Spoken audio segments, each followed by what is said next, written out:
अध्याय 3 रेशों से वस्त्र तक। कक्षा 6 में आपने पादपों पौधों से प्राप्त होने वाले कुछ रेशों फाइबरों के बारे में पढ़ा था। आपने यह भी पढ़ा था कि ऊन और रेशम के रेशे जंतुओं से प्राप्त होते हैं। जंतुओं से प्राप्त किए जाने वाले रेशों को जांतौ रेशे कहते हैं। ऊन के रेशे यानी फाइबर भेड़ अथवा याक के बालों से प्राप्त किए जाते हैं। रेशम के फाइबर रेशम कीट के कोकून यानी कोश से प्राप्त होते हैं। क्या आप जानते हैं कि भेड़ के शरीर के किस भाग से फाइबर मिलते हैं? क्या आप जानते हैं कि इन रेशों को ऊन में कैसे परिवर्तित किया जाता है, जिन्हें हम स्वेटर बुनने के लिए बाजार से खरीदते हैं? क्या आपको जानकारी है कि रेशम के फाइबर से रेशम कैसे बनाया जाता है, जिनसे साड़ियाँ बुनी जाती हैं? इस अध्याय में हम ऐसे कुछ प्रश्नों के उत्तर जानने का प्रयास करेंगे। जांतौ रेशे, ऊन और रेशम। 3.1 ऊन। भेड़, बकरी, याक और कुछ अन्य जंतुओं से ऊन प्राप्त की जाती है। ऊन प्राप्त करने वाले इन जंतुओं के शरीर बालों से ढके होते हैं। क्या आप जानते हैं कि इन जंतुओं के आवरण पर बालों की मोटी परत क्यों होती है? बालों के बीच अधिक मात्रा में वायु आसानी से भर जाती है। वायु ऊष्मा की कुचालक है, जैसा कि आप अध्याय 4 में पढ़ेंगे। अतः बाल इन जंतुओं को गर्म रखते हैं। ऊन इन रोएदार रेशों से प्राप्त की जाती है। क्रियाकलाप 3.1। अपने शरीर, बाहों और सिर के बालों को छूकर अनुभव कीजिए। क्या आपको उनमें कोई अंतर लगता है? कौन से बाल मोटे और रूखे प्रतीत होते हैं तथा कौन से मुलायम? हमारी ही तरह भेड़ की रोएदार त्वचा पर 2 प्रकार के रेशे होते हैं। नंबर 1 दाढ़ी के रूखे बाल और नंबर 2 त्वचा के निकट अवस्थित तंतुरूपी मुलायम बाल। तंतुरूपी बाल ऊन, कार्तित ऊन बनाने के लिए रेशे प्रदान करते हैं। भेड़ों की कुछ नस्लों में केवल तंतुरूपी मुलायम बाल ही होते हैं। इनके जनकों का विशेष रूप से ऐसी भेड़ों को जन्म देने के लिए चयन किया जाता है जिनके शरीर पर सिर्फ मुलायम बाल हों। तंतुरूपी मुलायम बालों जैसे विशेष गुण युक्त भेड़ें उत्पन्न करने के लिए जनकों के चयन की यह प्रक्रिया वर्णनात्मक प्रजनन कहलाती है। वर्णनात्मक प्रजनन कहलाती है। ऊन प्रदान करने वाले जंतु। हमारे देश के विभिन्न भागों में भेड़ों की अनेक नस्लें पाई जाती हैं। यद्यपि भेड़ों की ऊन ही ऊन का एकमात्र स्रोत नहीं है, फिर भी बाजार में समान रूप से उपलब्ध ऊन भेड़ की ऊन ही होती है। याक की ऊन तिब्बत और लद्दाख में प्रचलित है। बकरी के बालों से भी ऊन प्राप्त की जाती है। अंगोरा ऊन को अंगोरा नस्ल की बकरियों से प्राप्त किया जाता है, जो जम्मू एवं कश्मीर के पहाड़ी क्षेत्रों में पाई जाती हैं। कश्मीरी बकरियां की त्वचा के निकट मुलायम बाल यानी फर होते हैं। इनसे बेहतरीन सालें बनाई जाती हैं, जिन्हें पश्मीना सालें कहते हैं। ऊँट के शरीर के बालों का उपयोग भी ऊन के रूप में किया जाता है। दक्षिण अमेरिका में पाए जाने वाला लामा और एल्पेका से भी ऊन प्राप्त होती है। क्रियाकलाप 3.2। उन जंतुओं के चित्र एकत्रित कीजिए जिनके बालों का उपयोग ऊन के रूप में किया जाता है। उन्हें अपनी स्क्रैप पुस्तिका में चिपकाइए। यदि आप चित्र प्राप्त नहीं कर पाए तो इस पुस्तक में दिए गए चित्रों को देखकर उन्हें बनाने का प्रयास कीजिए। अपनी क्षेत्रीय और देश की अन्य भाषाओं में भेड़, बकरी, ऊंट और याक जिस नाम से जाने जाते हैं उनका पता लगाने का प्रयास कीजिए। क्रियाकलाप 3.3। भारत और विश्व के मानचित्र लीजिए। मानचित्र पर उन स्थानों को चिन्हित कीजिए जहां वे जंतु पाए जाते हैं जिनसे ऊन प्राप्त होती है। ऊन प्रदान करने वाले प्रत्येक किस्म के जंतुओं के स्थान को दर्शाने के लिए विभिन्न रंगों का उपयोग कीजिए। रेशों से ऊन तक। रेशों से ऊन तक। ऊन प्राप्त करने के लिए भेड़ों को पाला जाता है। उनके बालों को काटकर और फिर उन्हें संसाधित करके ऊन बनाई जाती है। आइए हम इस प्रक्रम के बारे में जानकारी प्राप्त करें। भेड़ पालन और प्रजनन। यदि आप जम्मू और कश्मीर, हिमाचल प्रदेश, उत्तराखंड, अरुणाचल प्रदेश और सिक्किम के पहाड़ी क्षेत्रों अथवा हरियाणा, पंजाब, राजस्थान और गुजरात के मैदान की यात्रा करें तो आप गड़ेरियों को भेड़ों के झुंडों को चराने के लिए ले जाते हुए देख सकते हैं। भेड़ शाकाहारी होते हैं और वह घास और पत्तियां पसंद करती हैं। भेड़ पालक यानी पालने वाला उन्हें हरे चारे के अतिरिक्त दालें, मक्का, ज्वार, खली यानी बीज में से तेल निकाल लेने के बाद बचा पदार्थ और खनिज भी खिलाते हैं। सर्दियों में भेड़ों को घरों के अंदर रखा जाता है और उन्हें पत्तियां, अनाज और सूखा चारा खिलाया जाता है। हमारे देश के अन्य भागों में भेड़ों को ऊन के लिए पाला जाता है। भेड़ों की कुछ नस्लों के नाम दिए गए हैं जिन्हें हमारे देश में ऊन उत्पादन के लिए पाला जाता है। उनसे प्राप्त होने वाली ऊन की गुणवत्ता और गठन को भी देखेंगे। भेड़ की कुछ नस्लों के शरीर पर बालों की घनी परत होती है जिससे बड़ी मात्रा में अच्छी गुणवत्ता की ऊन प्राप्त होती है। जैसा कि पहले बताया गया है, इन भेड़ों को वर्णनात्मक प्रजनन द्वारा उत्पन्न किया जाता है जिनमें से एक जनक किसी अच्छी नस्ल की भेड़ होती है। जब पाली गई भेड़ के शरीर पर बालों की घनी वृद्धि हो जाती है तो ऊन प्राप्त करने के लिए उनके बालों को काट लिया जाता है। रेशों को ऊन में संसाधित करना। रेशों को ऊन में संसाधित करना स्वेटर बुनने अथवा शाल बनाने के लिए उपयोग की जाने वाली ऊन एक लंबी प्रक्रिया द्वारा प्राप्त उत्पाद होती है जिसमें निम्नलिखित चरण सम्मिलित हैं। चरण नंबर 1, भेड़ के बालों को त्वचा की पतली परत के साथ शरीर से उतार लिया जाता है। यह प्रक्रिया ऊन की कटाई कहलाती है। भेड़ के बाल उतारने के लिए उसी प्रकार की मशीन का उपयोग किया जाता है जैसी नाई द्वारा बाल काटने के लिए प्रयुक्त की जाती है। सामान्यतः बालों को गर्मी के मौसम में काटा जाता है ताकि भेड़ बालों के सुरक्षात्मक आवरण के न रहने पर भी जीवित रह सके।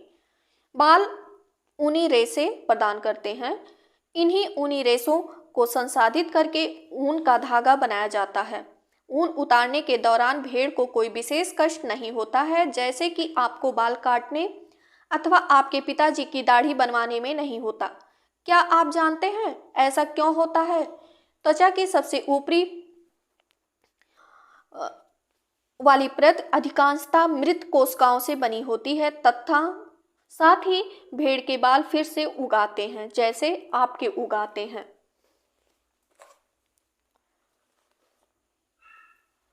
चरण नंबर 2, त्वचा सहित उतारे गए बालों को टंकियों में डालकर अच्छी तरह से धोया जाता है जिससे उनकी चिकनाई, धूल और गर्द निकल जाए। यह प्रक्रम अभिमार्जन कहलाता है। आजकल अभिमार्जन मशीनों द्वारा किया जाता है।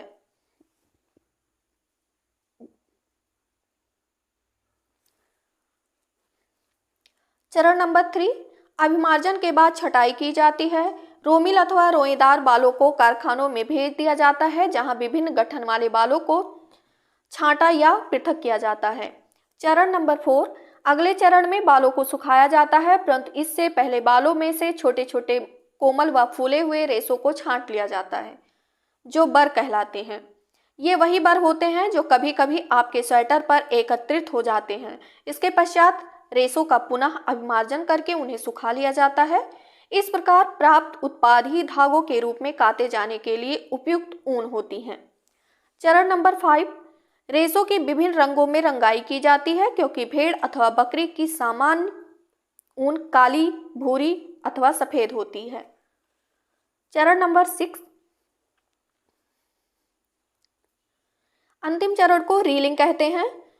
अब रेशों को सीधा करके सुलझाया जाता है और फिर लपेटकर उनसे धागा बनाया जाता है।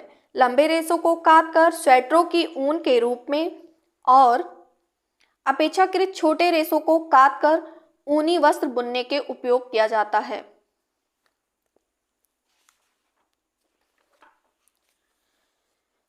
भेड़ों की कुछ भारतीय नस्लें। नस्ल का नाम, ऊन की गुणवत्ता, राज्य जहां पाई जाती है। लोही, नस्ल का नाम है लोही। ऊन की गुणवत्ता, अच्छी गुणवत्ता की ऊन, राजस्थान, पंजाब में पाई जाती है। रामपुर बुशायर, नस्ल का नाम है। ऊन की गुणवत्ता भूरी ऊन, ये पाई जाती है उत्तर प्रदेश, हिमाचल प्रदेश। नाली यानी नली नस्ल का नाम है। ऊन की गुणवत्ता इसकी गलीचे की ऊन, राजस्थान, हरियाणा, पंजाब में पाई जाती है। बाखरवाल नस्ल का नाम है बाखरवाल। ऊन की गुणवत्ता इसकी है ऊनी सालों के लिए, ये जम्मू और कश्मीर में पाई जाती है। मारवाड़ी नस्ल का नाम मारवाड़ी। ऊन की गुणवत्ता मोटी रूच ऊन, ये गुजरात में पाई जाती है। पटनवाड़ी नस्ल का नाम हौजरी के लिए, ये गुजरात में पाई जाती है। बोझों को आश्चर्य होता है कि जब कोई उनके बालों को खींचता है तो दर्द होता है, परंतु जब वह बाल कटवाता है तब दर्द नहीं होता है, ऐसा क्यों? बोझो यह भी जानने को उत्सुक है कि सर्दियों में सूती कपड़े हमें उतना गर्म क्यों नहीं रख पाते जितना ऊनी स्वेटर रखता है। एक पॉइंट है व्यावसायिक संकट। ऊन उद्योग हमारे देश में अनेक व्यक्तियों के लिए जीविकोपार्जन का एक महत्वपूर्ण साधन है, लेकिन छटाई करने वालों का कार्य जोखिम भरा है, क्योंकि कभी कभी वह एंथ्रैक्स नामक जीवाणु द्वारा संक्रमित हो जाते हैं, जो एक घातक रक्त रोग का कारक है, जिसे सोर्टर्स रोग कहते हैं। किसी भी उद्योग में कारीगरों द्वारा ऐसे जोखिमों को झेलना व्यावसायिक संकट कहलाता है। अब क्रियाकलाप 3.4, अपने सहपाठियों के साथ इस विषय पर चर्चा कीजिए कि क्या मनुष्य के लिए भेड़ों को पालना और फिर ऊन प्राप्त करने के लिए उनके बालों को उतारना उचित है। 3.2 रेशम। रेशम यानी सिल्क के रेशों को भी जानतो रेशे कहते हैं। रेशम के कीट रेशम के फाइबरों को बनाते हैं। रेशम प्राप्त करने वाले रेशम के कीटों को पालना रेशम कीट पालन यानी सेरिकल्चर कहलाता है। अपनी माताजी, चाची जी एवं दादी माँ से विभिन्न प्रकार के रेशम तथा रेशमी साड़ियों के बारे में जानकारी प्राप्त कीजिए। विभिन्न प्रकार के रेशम को सूचीबद्ध कीजिए। इससे पहले कि हम रेशम प्राप्त करने के लिए प्रक्रम पर चर्चा करें, रेशम के कीट के जीवन चक्र के बारे में जानना आवश्यक है।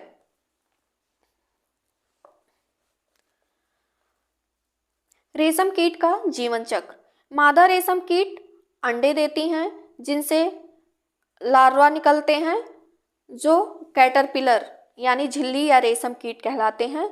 ये आकार में वृद्धि करते हैं और जब कैटरपिलर अपनी जीवन चक्र की अगली अवस्था में प्रवेश करने के लिए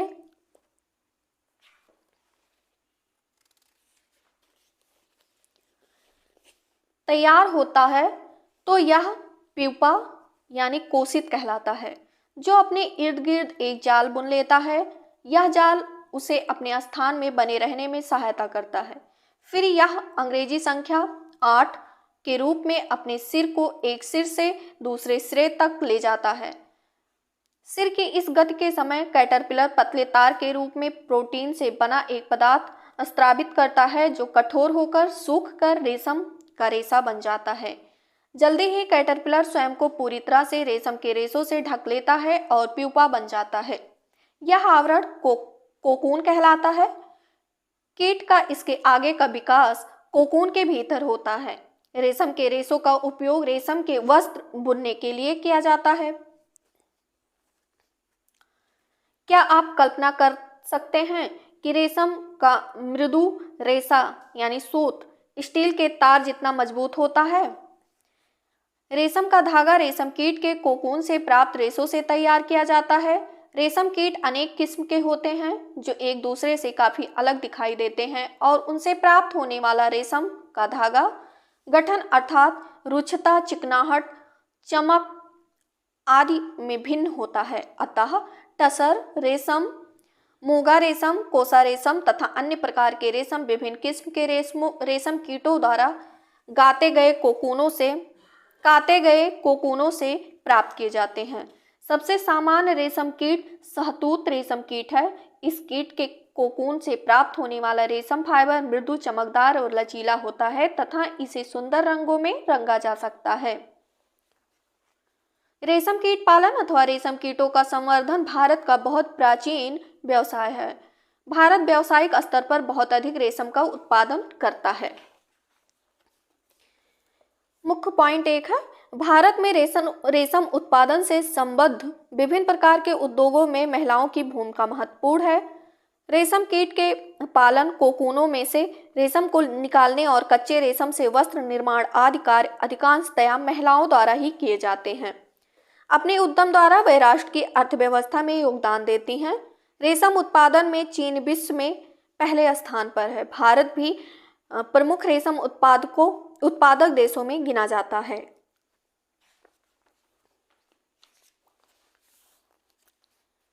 क्रियाकलाप 3.5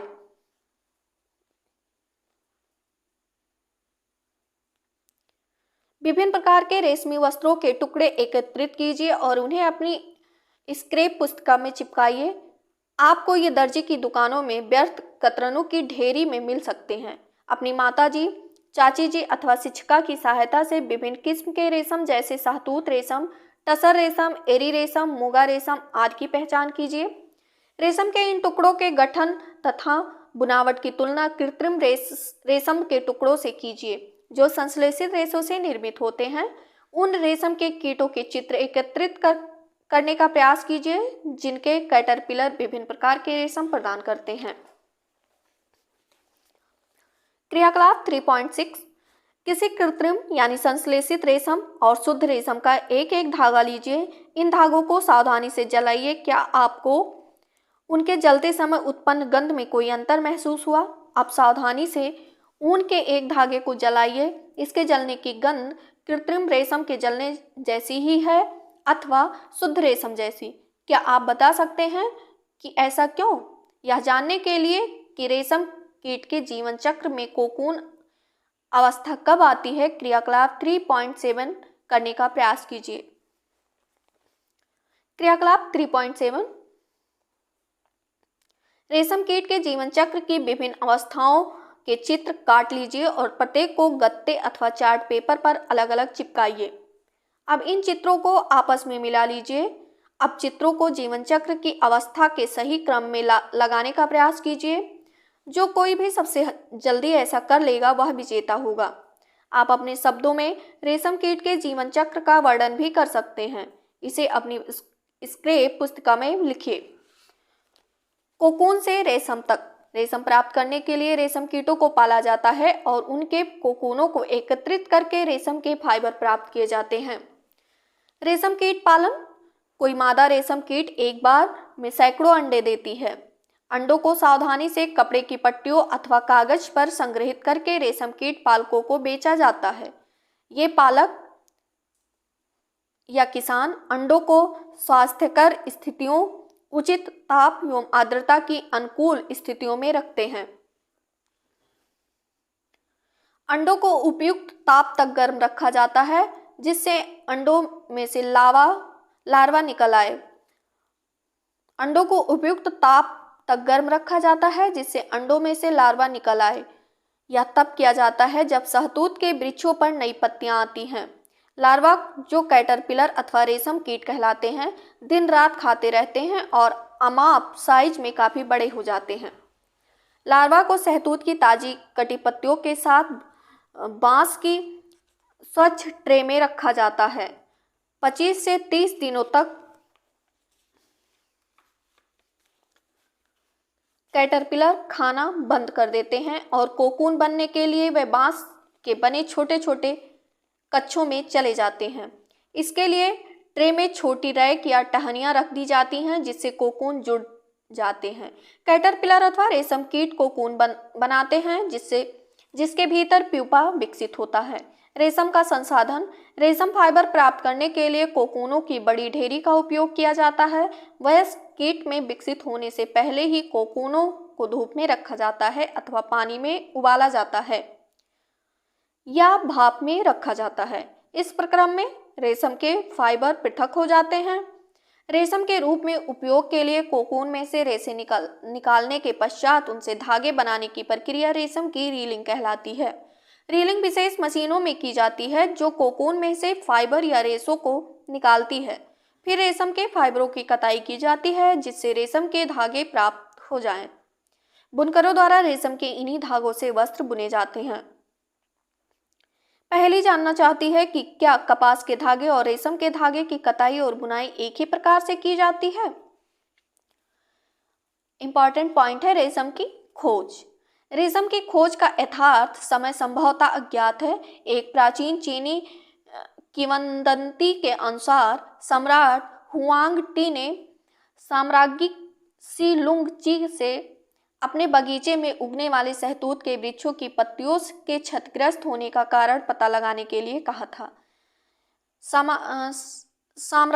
साम्राज्ञी ने पाया कि सफेद कृत्रिम सहतूत की पत्तियों को खा रहे थे।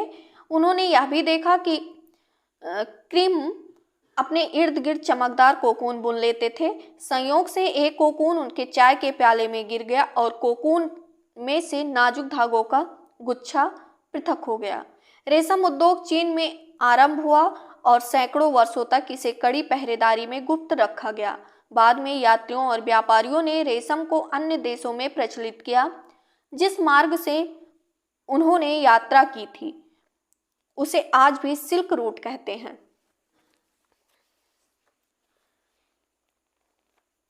इंपॉर्टेंट पॉइंट है आपने क्या सीखा।